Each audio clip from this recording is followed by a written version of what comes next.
3 case studies showing how ICT can support hard-to-teach topics in secondary geography.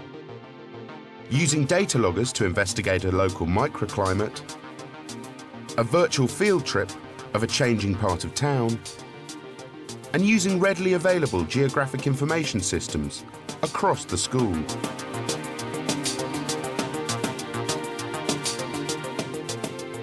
The benefits of the data loggers is that it's all recorded for them. It's very sensitive technology, so it comes up with, very detailed differences. And then the software that they use makes it incredibly easy for them to be able to see all the data in front of them.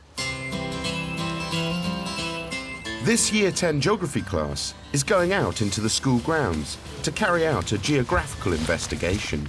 So the object of the exercise today is to have a look at whether the microclimate of the school grounds varies very much. So we're going to be looking at temperature, humidity, and we're going to be looking at light levels and seeing how they change from, for example, the playing fields and the cricket pavilion area to around the school buildings. See if we can find much of a difference.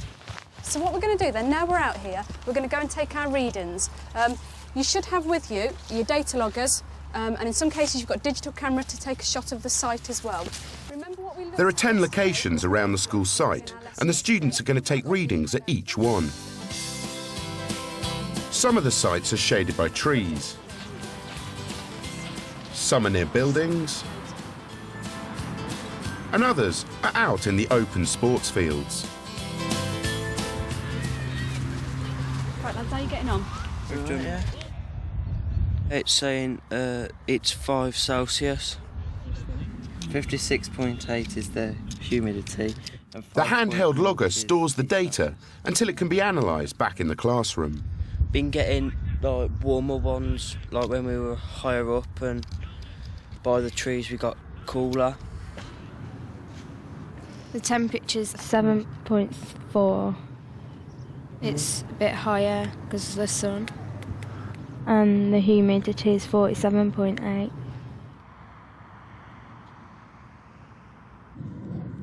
At the moment we're at site 7 there. How are you getting on, lads? Fine. All right, what sorts of readings are you managing to get? Is it varying very much? Yeah. The benefits of the data loggers is that it's all recorded for them. It's very sensitive technology, so it comes up with, very detailed differences. Okay, well done.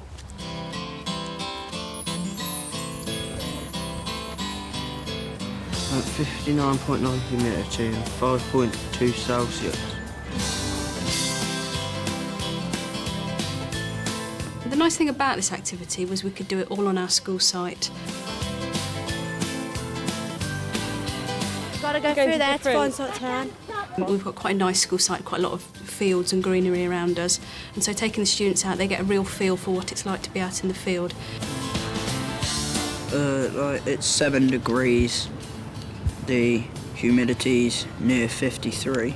And it's quite straightforward and easy to do that. It's not something where I need to collect lots of permission forms and fill out lots and lots of paperwork for it. We can just step outside the school grounds, and it's very easy really to be able to have that. I think a lot of schools can probably manage to do that too. Humidity's a bit less because we've been sheltered by the buildings.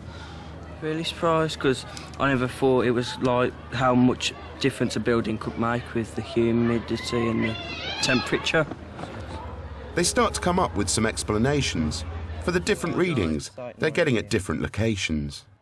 The grass is still wet and it makes it more humid than all the ones on the concrete because the grass absorbs the water.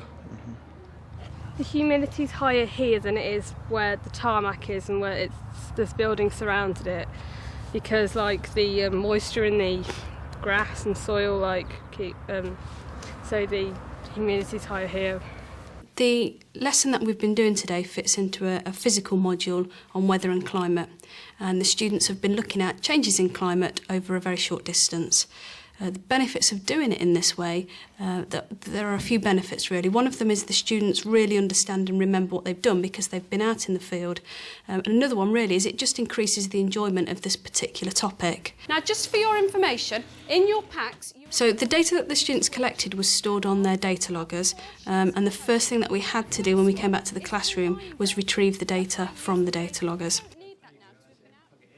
The software that they use makes it incredibly easy for them to be able to see all the data in front of them. So they're not taking time drawing graphs themselves. The graphs appear on the screen and they can then be spending their time analysing it as opposed to drawing the actual graphs themselves. The red's the temperature, the blue's the humidity, the green's the light. 6.4, 10.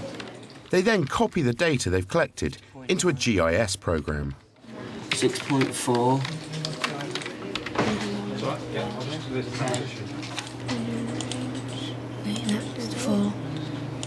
And colours. The software then allows the students to display their data graphically at the corresponding sites on the map of the school. Well, we can tell that the darker ones have got a higher temperature than the lighter ones on the graph. The warm ones are near buildings and where there's dark surfaces, and the lighter ones are where there's like open areas that aren't very shaded. Well, we'll put that into Word, get a key for it. That's the humidity right there. The darker colours are the places where it's more humid, and the lighter colours are where it's drier air. It's just showing me that in the fields it's more humid, where there's moisture coming off from the grass and plants, and in the buildings it's drier. They measure the light levels, and the higher they are, the more light they have. Site 6 and Site 8 were the brightest, because Site 6 is in the middle of the field and it has more light. Site 10 is blocked by buildings. The use of the GIS is obviously a compulsory thing now within the specifications and the national curriculum.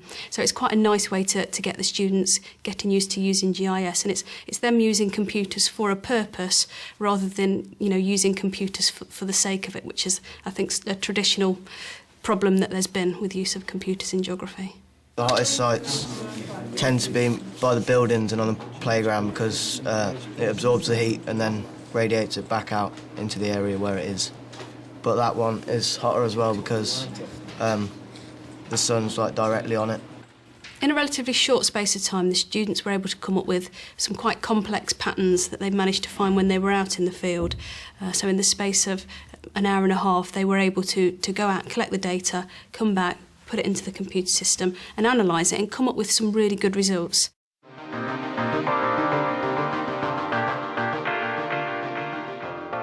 We're geographers, we love fieldwork, and we'll never back down. We want to go on our field trips, and every year group go on a different field trip, and we have one-day field trips, we have half-day field trips locally, we've got one-week residentials in the UK and abroad, and they're a fundamental part of geography teaching. But we can't go out every week. OK, Year 8, welcome this morning. I want to take you on a field trip, but we can't go. We've only got an hour, it's freezing cold weather, so we're going to go on a virtual field trip. And the virtual field trip will be provided by the materials on the school's virtual learning platform. So it says, today you're going to explore the Lower Don Valley of Sheffield from the comfort of your seat, and we'll record how we see the land being used today and understand why things are there now and how it's changed over the last 20, 30, 40 years and how they've benefited Sheffield and Sheffield people like yourselves. On your page there's a map with lots of photographs. So as you hover over little pins on the map, you can actually look at a photograph that was taken exactly in that location. I'm looking at Google Map and at pictures that have been tagged of different places in Lower Don Valley.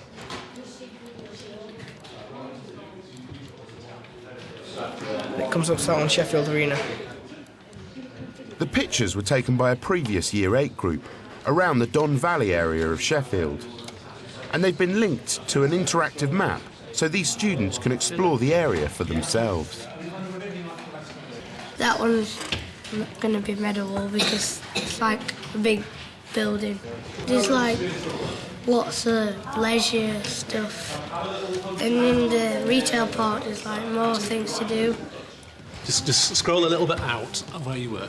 Is it just Lower Don Valley that we're looking at? Yeah, so if you just scroll back a little bit, stay inside this red line, that's where we're interested today. OK, yeah, thank you. if you go into the table and put it under... Once they've looked at the various locations, the next step is to sort them into different land use categories. Okay, we've got the Sheffield Arena.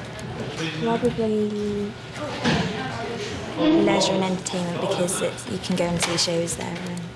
For most children, they could just get on with it themselves, and I had the pleasure of going around talking about their work, talking about the geographical issues, but they were on task and they knew what they were doing and they knew what they had to do next because it was all laid out in front of them. This is a really clever picture because it looks just like a sign, but if you look at it, it's breaking down lots and lots of the different places in Valley Entertainment. So if you've got good eyes and see what they all are, you could get maybe 8 different things into your table just from that one photograph. So that's a really good picture, that one. Soon they begin to see some patterns in the types of land use that they can see. Well, I've found out that there's lots of sports facilities and retail parks around Sheffield, but there's not many industry things that we can see on the videos and evidence. I've spotted that there's lots of leisure and entertainment facilities in Lower Don Valley, and I'm just writing down what they are. There's the M1 from people coming like at different places. There's buses, trams, trains as well, and there's like tram lines and stuff like that for the trams to get there as well. The students upload their work onto the school's learning platform as they go. This tool on our learning platform is really, really useful. There's 2 main uses of this. I'm using this tool to monitor that the work is coming in.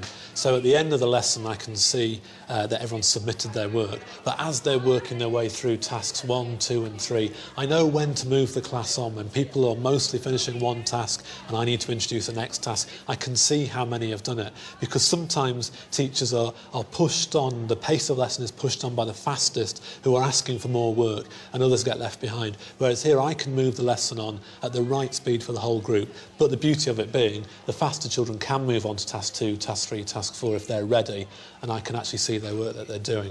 But after the lesson, I can open up here and I can look at the actual work they've done. So I can look at the work coming in through the lesson and get the pace of the lesson right.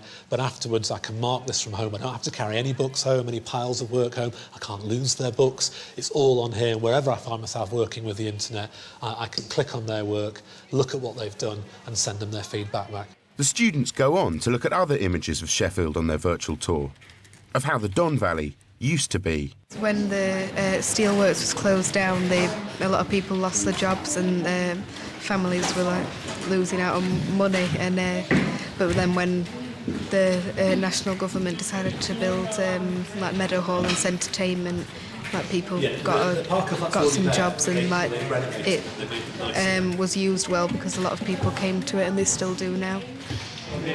My granddad used to work in the steelworks in Forge Masters, and he used to work on the big machines.